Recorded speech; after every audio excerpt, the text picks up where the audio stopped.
Hi, I'm Dr. Jason J. Campbell, and I want to thank you for taking the time to watch my videos. This video is a quick response to a question that I get all the time. The two questions are, I'm new to philosophy, what do you recommend that I read? And the next is a bit more abstract of a question, what do I need to do to prepare myself to become a philosopher? And obviously, the question isn't asking about sort of degree requirements, it's more of a personal question, like what do I need to do to become this thing, philosopher. Um, so I got questions of this nature from Omar, from Paul, from Celeste. So the question addresses you three specifically, but to the globe. Really, the question is for everybody. So I'll do the easier of the two first. The easier of the two is read Plato. I forgot to mention in my opening account of what I'm going to be doing, the series that I'm doing, one of which is already in the process of being uploaded, the Ethics and Qualitative Methods, that I'm going to be doing Plato. I'm going to do a very, very, very, very, very long series on Plato because Plato is philosophy. This is the as far as I'm concerned, this is the introduction to philosophy. If you start reading Hilary Putnam, or you read Heidegger, or you read Habermas, or you read Kant, or Hume, or Spinoza, and that's your first introduction to philosophy, it's tough reading. Those guys write some heady, or Beauvoir, those gentlemen and women write some really heady stuff, and you might leave philosophy thinking, oh, they're not talking about anything worth anything. It's all ramble, when in fact it's not. It's just a very, very complexly rich, logically formatted, discursive mode of communication. Philosophy's not day-to-day conversation. It really isn't. It applies to day-to-day interactions. But the way in which we write as philosophers isn't to be heady for the sake of being heady, right? We have a different model of discussion, a different model of justification. Philosophical writing and reading is nothing like, for the most part, sort of descriptive narrative accounts, which explains why, just me myself, why I tend to read almost exclusively non-fiction philosophical texts. I might go through maybe 1, 2, 3 fiction books a year, right? Because I'm personally more motivated by philosophical discourse. The two texts that I would recommend to begin your philosophical training are the Apology and the Phaedo. The Apology and the Phaedo in that order. And basically what you're going to get from these texts, from Plato's text, is a recognition that philosophy really is a sacrifice. Plato's character Socrates has to sacrifice himself for this new discipline that he's basically discovered, right? He loses everything. He loses everything for philosophy. And for me, I'm clearly biased, but you're asking me for my interpretation. But you give up a lot being a philosopher, right? Philosophers that I know, and I mean the people that I went to school with, I know 25, 30 professional PhD philosophers. I know a lot of people who have doctorate terminal degrees in philosophy, various aspects of it. And we all share, to some extent, the same dilemma, right? Where one might have job security, another doesn't have familial connections, or one doesn't have connections with friends, right? Like me personally, philosophy has cost me friendships. The only friends that I have are virtual friends. I don't have physical, tangible friends. And I'm not looking for them. I'm not. It's no offense to the friends that I've had over the years, but I'm not in the point in my life where I can entertain biological friendships. I just can't, right? Because philosophy has consumed me. Now, I'm not saying you have to go to that level of absurdity, right? But I have other friends who are philosophers who might have great friendships, but because of the nature of the market, as we call it, the job market, they're moving from city to city every year in search of tenure track. It's a different. I mean, that's the life of an academic as such, but it's not an easy thing to be a philosopher. So don't go into. I'm not telling everybody to go out and become a philosopher, a professional PhD level philosopher. You would be mad to become a philosopher when you could become an engineer or a mathematician or what have you, a linguist, right? And philosophy is like we're not a. I hate to say it, but I think we're respected as a field, but to this day, I still don't think people really get what it is that we do, right? Which is why I'm doing this ad nauseum. So, I mean, a professional career as a philosopher is a tough role. And it is hugely competitive, and you're dealing with what I think are some of the brightest minds in the world. Not knocking physicists and mathematicians, but the professional philosophers I know, I marvel at the way that they think, right? The connections that they make are insane. As far as your reading, your introduction should be a recognition of that sacrifice, because that's what the Apology and the Phaedo are about. It's a warning. Warning. If you're going to be a philosopher, read the Apology and the Phaedo. This is where it's going. Dun, dun, dun. But, I mean, philosophy is rewarding. It is extremely rewarding. I would never want to be like Cypher and get plugged back into the Matrix. I couldn't even imagine that. So, I think that addresses the simpler of the questions. I'm new to philosophy. What should I read? Read the Apology and the Phaedo. Then do anything you want to do after that. But every single philosopher that calls himself a philosopher should have read and fully understand the Apology and the Phaedo. You got to do it. The next thing, which is, it's a lot harder to conceptualize and to articulate is, and I get this all the time, Omar, this speaks specifically to you, but I get this question in variations from everybody, is I want to be a philosopher, but I don't know how. Obviously, you're not saying, I don't know what to do to get my PhD. Duh, go to school, change your major to philosophy, get a BA, MA, PhD. That's not the question, and I know that's not the question. For me to give you a fair answer, however, I have to make sure that you recognize that there are different types of philosophers. I don't consider myself an ethicist, right? I am a sociopolitical philosopher. That's what I do. That's my specialization. That's what I wrote my degree in. My chairs, in some degree, had, Stephen Turner, one of the best. Edward Kissey, comparative genocide scholar. So for me, it's a recognition that you need to surround yourself with people who know the type of philosophy that you're interested in. So I can't speak about ethics. I can tangentially speak about epistemology, but I am qualified in sociopolitical philosophy. That's what I've researched my whole life. That's what I practice and write on daily, sociopolitical. Omar, the reason why I'm addressing you directly is because, and I'm going to keep our conversation private, but the reason why I'm addressing you directly is because I recognize that you want to do what I want to do, right? And you want to do what I'm doing now. You want to be sociopolitical. So this answer, how do I become a philosopher, has a little caveat.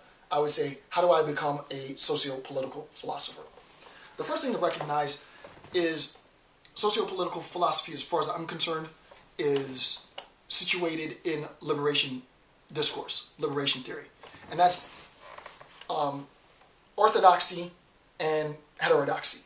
It is those who have power and those who are fighting to attain power. But this fight to attain power is itself a misrepresentation, historically speaking. It's always been misrepresented. And Freire says this best. Those who don't have power, those who are oppressed, seek to get power in order to usurp the power of those who have and then oppress them, which creates this never-ending cyclical cycle of violence and oppression. And Freire says we need to get out of that, and I've done a pretty in-depth series on that. But that's sort of introductory, right? There is a legitimization in the sense that my people are oppressed, or your people are oppressed, or women are oppressed, or blacks are oppressed, or whoever, poor people are oppressed, right? And we're being held down. We're being held down by men, by whites, by those who have power, by the 1%, by whoever, right? But this is still so context relative, right? And the first thing that I would encourage you and those of you who are like me in the thinking that I'm interested in sociopolitical philosophy is to recognize that this is all super surface level, right? It's not about the 1%. It's not about patriarchy. It's not about normative whiteness. It's not about heterosexual normativity. It's not about that. It's not about that. It seems to be about that, but it's really not about that. And I'm Foucauldian, so I'm a bit biased in my interpretation, and I recognize that. But you're asking about my interpretation.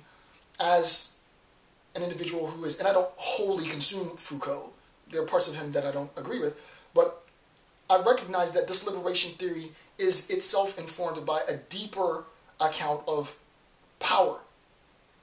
and the assumptions and the manifestations in its most abstracted senses that power takes. So really and truly, your search, Omar, I'm sorry, Omar. Your search is a search for an understanding of power. You know, as a socio-political philosopher, it's sort of that hybridized social political. It's not wholly political because I'm not a political scientist. And it's not sociology. It's not purely social because I'm not a sociologist. It's socio-political philosophy. It's the relationship between the civilian population and those who make the rules to govern the civilian population. That's what you want to do. Right? I can tell. I can tell. And I think this will help other people as well who might be trying to figure out what it is. But the thing is I don't want to get too crazy here because I feel like this is just already way out there. But there is a sense in which your lived, embodied experience now as an individual citizen, civilian, is only informed by the social and your relationship to the political. And the question that I'm going to pose to you, Omar, and we'll discuss off the record, but to the world at large, is can you really understand socio-political philosophy without engaging the political, without becoming political? And I don't mean that in a figurative sense. I mean literally entering the bureaucracy, becoming part of that machine. I can only speak for myself, right? And for me, having read Foucault, having read Weber, having read Marx, having read Freire, the answer is clear. No, you can't. You can't really make sense of it, right? There is a sense in which that duality is in Nietzschean terms, more than, and I sound like a philosopher now, but more than its dichotomous relationship, right? Sociopolitical is precisely, for me, what motivates my philosophical interest, because I recognize the relationship of power is more than the social trying to become political, or the political trying to keep the social in its place in sort of a Platonic sort of discourse on the republic and justice. It's more than justice. It's more than that. You can't be serious, right? As if the rules and virtues of justice explained how we govern ourselves socially. It's ridiculous. It is a story about this pursuit for a sense of freedom, a sense of liberation. But, and I might be pessimistic in this, and I know, and I'll acknowledge my pessimism, the idea is that all of this is contingently true. Freedom insofar as, right? I did a rather, I won't say exhaustive, it was a pretty thorough, multiple hour discourse on human rights. And the one thing that I said in the introductory of my human rights lecture was a recognition of first, second, and third generation human rights, and the recognition that we have a freedom from, a freedom to, freedom with, right? And the idea in its foundational account of freedom from, right? I want to be free from this oppression. I want to be free from the abuses of political power. But you recognize that it is only political. It really is only political insofar as the use and expenditure of power is done to maintain power. You can't get, once you get to that level of power, I'm open for discussion. And a lot of people aren't going to understand what I'm saying. And this is not I don't mean for this to be an introductory sort of account, even though you're asking me an introductory question. It's that you have to recognize that once you get to that level of power, it is about the preservation of power. It is about the preservation of power. Right? So it's in sort of ghetto philosophy terms, it's the recognition that, holy shit, I'm a dad now. Crap. And I gotta like be like a dad. I can't be like a friend, right? So no, you can't stay up another hour despite the fact that I know logically it doesn't make any sense because it's the weekend and who cares, stay up for another hour, who gives a crap. But no, I have to create this system in which I can raise my children with some type of, paternalistic blah, blah, blah. But when the state does that and tells me to put on my helmet or tells me to put on glasses when I'm riding my motorcycle, we as children want to flare against our parents. The civilian population wants to raise up against the political. It's the natural progression of this infinitely inexpendable, inexhaustible relationship between civilian population and the powers that be. I apologize for the complete spaciness of this response, but the point is that there really isn't any grounding. There isn't any footing. When Marx says that this is going to end, that capital is going to end and collapse in on itself, how do you start with a theoretical system that ends up destroying itself? How is the end the beginning and the beginning the end? Right? Which I might do a discussions in philosophy bit on, because it is actually an interesting point. But it's like the function of the political necessitates a social, in my opinion. A political independent to a social is, I don't even entertain that discussion. I would also say a social independent to a political is ridiculous, right? Right. So if you go too far right or you go too far left, if you completely dismantle the political, what are we talking about? Just social? What does that even mean? For me, and what you'll find out, and this is just my view, is it becomes Hobbesian. It becomes a state of nature, and it's going to be, I'm stronger than you are, and I got a clique of team. I got a clique of killers with me, and you don't, and we're going to take what you want. Period. You get rid of the political in its entirety, then you're going to have to deal with some real roguish thuggery. But if you introduce the political to combat that thuggery, to combat that sort of state of nature, then you're going to have to recognize that the political is going to say, listen, I am in place to protect you from that thuggery, but I got some stuff that I want in exchange. There's no getting around this, as far as I'm concerned. Right? There's no getting around this. So it is the case that, as far as I'm concerned, in doing sociopolitical philosophy, not as, I'm publishing books and I got a stack of books that I've written and a stack of journals that my esoteric crap is in, but as a living sociopolitical philosopher, breathing, real world, 21st century, fully connected human, is a recognition that, listen, it's far more complex than trying to point fingers at the political, because in a sense, as Freire says, it is not a transference of power. Oppression, liberation theory, the old model was about transferring power. And I'm telling you right now that system has failed historically. And I'm not going to get into all the whole historical blah, blah, blah. But a transference of power fails. The oppressor becomes the oppressed, and the oppressed becomes the oppressor, and the next generation, it flips. Tutsi kill Hutu, Hutu kill Tutsi, Tutsi kill Hutu. It flips. Right? That doesn't work. It's not about transferring power. It's about transforming power.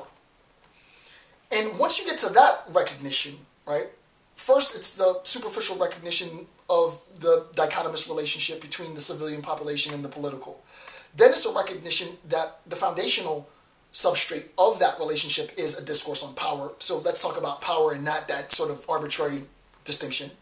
But then when you recognize that it's a discourse on power, you recognize there's something even deeper than a discourse on power, that sociopolitical philosophy really is a discourse on ideological systems of belief, that power is itself rooted in this belief. This is where epistemology comes in for me, right? And you get sort of an epistemological sort of... I can't do sociopolitical philosophy without epistemology, personally. I can't. I think people can, but I personally can't. I can't divorce the two. I refuse to divorce the two. Because there is a sense in which my power manifests. It's not like electricity. It's not this quantifiable, measurable, manipulable, easily malleable power. It's socially constructed power. It's not like energy that powers a television. It's like energy that powers society. The energy that powers the TV is far different. The energy that powers society, people think, oh, that sounds like the occult, or that's some taboo or some weird, what are you talking about? No, You don't think that that stuff exists? It exists. The energy that powers society is a real energy. What is it? And I'm not going to get into it now. And I won't ever get into it. As a matter of fact, Omar, you'll have to figure that part out yourself. It's proprietary information, damn it. But as one sort of ludicrous example, and I've put this on my Facebook before, and if you're still watching this video, I got to give you a shout out because I would have stopped watching this a long time ago. It's like, you know, hip-hop and the Illuminati, right? So part of what powers YouTube is Illuminati video. This is really off topic. So if I wanted to get a lot of hits, I would put in the title or in my tags, Illuminati. And everybody would watch my video because it's about Illuminati. So in a sense, what's generating YouTube are hits and views. And a huge substantial portion of the hits and views can easily be attained if you say Illuminati. So I recognize this is a new YouTube producer and I want to get hits. So what do? I put out stuff on Illuminati. So the Illuminati control everything. Illuminati have infected academia. The Illuminati and the Masons are devil worshippers, and they're in music, and here's Jay-Z and he's part of it, and here are all the academics and they're part of it, and here's the music business, they're part of it, and the books people, it's Illuminati, and everybody watches my video, oh yeah. That word in and of itself, not just that word, I'm giving you an example, but that word in and of itself is powerful enough to get views, which is precisely why I'm not going to put Illuminati in my tags or on this video. But part of this video will have to do with the Illuminati.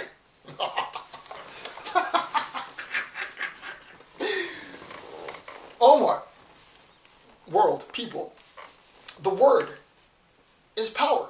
Now, I'm not going to, I'm not evoking Christianity here, but just as an example, it really is more, it really is more philosophical. Logos, word, the idea, the notion, and it's deeper than that, but the idea of word, in the Christian Bible, it says something along the lines like, in the beginning was the Word, and the Word was God, and something like that. Then the Word was with God or something, right? So, in the beginning was the Word, and the Word was God. So, the idea that God is this thing that moves around and has hands and legs and cares about you, Christians, don't be mad at me, right? Is not, how would you associate that with the fact that it says in the text that God is Word? Which is why New Yorkers in the old school, when I came up, and I left Brooklyn when I was pretty young, I was about 11 when I left Brooklyn, it was like, word is bond. Right? Word is either bond, B-O-N-D, connection, or word is born, B-O-R-N. My word manifests stuff. So when I say I'm a philosopher, it transforms things, right? Because I'm saying I am a philosopher. I don't need the ivory tower to acknowledge the fact that I'm a philosophy. No one can deny the fact that I'm a philosopher. I don't have to look like you or do what you do in order to say that I am that. Eminem says, which actually comes from Rakim. Eminem says, I am whatever I say I am. If I wasn't, then why would I say I am? Right? The I am. And, you know, Heidegger gets into this at different levels. With respect to the relationship of political philosophy, sociopolitical philosophy, in your quest as a philosopher, you have to recognize the power of your word. Words fuel society. Words are the energy of society. Our music, our film, our academics, our writing, our literature, all of this powers society, right? So when we say that our society is, for example, a weak society, or our society is a powerful society, or our society is an indulgent society, our society is, you know, a labored society, an impoverished society, and people are writing on their interpretations of society. This has the ability to transform society itself. It's the energy that transforms society. There isn't a transference here. This is, you know, more of a Kuhnian shift in paradigm. Society transformed. There wasn't a transference from slavery to now, right? African Americans are still impoverished. African Americans still have a huge uphill battle. But there needs to be a transformation of power, not a transference of power. It's not a, I'm going to say something that's probably going to piss a lot of people off, right? But, you know, I do this as an academic. Newt Gingrich caught a whole lot of flack for his comments on try to get a check rather than get food stamps. And I think the fact that he directed it to African Americans as such was obviously ignorant. But, I mean, it's Newt Gingrich, so whatever. But I think the idea, if he weren't to have specifically isolated African Americans and just say Americans in general, try to get a check, not just African Americans, but Americans in general, try to get a check rather than food stamps, there might be some validity to that. Now, granted, it's a huge generalization. It comes from Newt Gingrich. We're not in an economic situation where people can get paychecks, Newt. But to give him some credit, the idea is you need to, on your own accord, despite whatever social limitations you have, though they may be many, try in your own ability to transform your situation rather than asking for a transference. It's not about transferring power. It's about transforming power. And, you know, the more people, and I came from a tough upbringing. I'm not going to get into that, but people came from way more poverty than I came, and I came from a pretty poor background. But people came from way more poor background than I did, impoverished background than I did.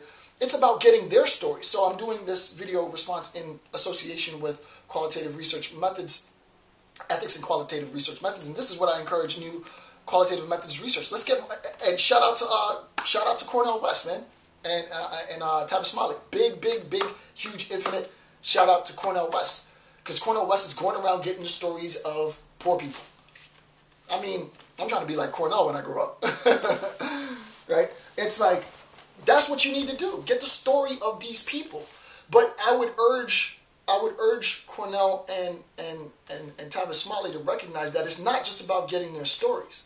We know that they're poor. We know that they're impoverished. And this is not a knock, because he's on another level.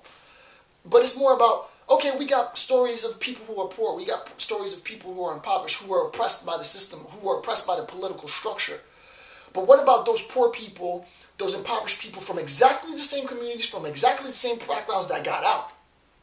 I want to get their stories as well. It can't just be this one-sided, let's talk to poor people and listen to their impoverishment. And I'm not knocking Tavis and I'm trying not to get political here. And Brother West, which I adore.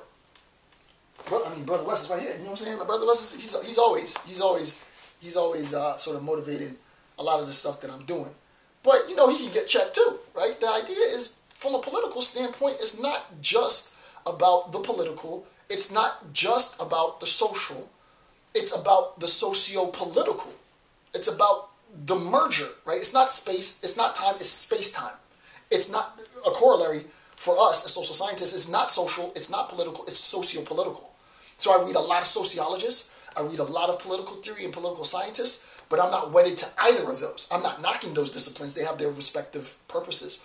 But you're asking me, and I think that you are, Omar, specifically, and others like me, are aspiring, and I still am aspiring. I'm young. I got a ton of crap to learn, a crap load of mistakes to make.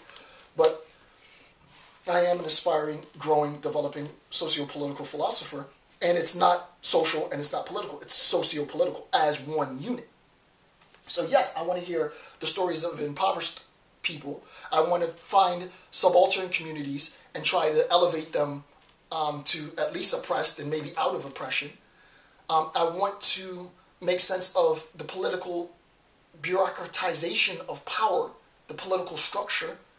But I have to recognize, and you have to recognize, that it's not all or one. It's really both. And I can't really do what I do well until, in some respect, I participate in the political. You have to become political. And for me, this is why the Occupy Wall Street, and Omar, you know why this is relevant for you, because I've seen your pick, and for people in general, and the Occupy movement. I've done an 8-hour lecture on the Occupy movement, right? A huge problem in the Occupy movement is that they think it's about a social movement, and it's unfortunately, it's tragic. It's really sad. And I'm not going to get into my personal beliefs, but it's sad because it could never have succeeded, and it will never succeed as a social movement. It will never succeed as a social movement. It's far more than that.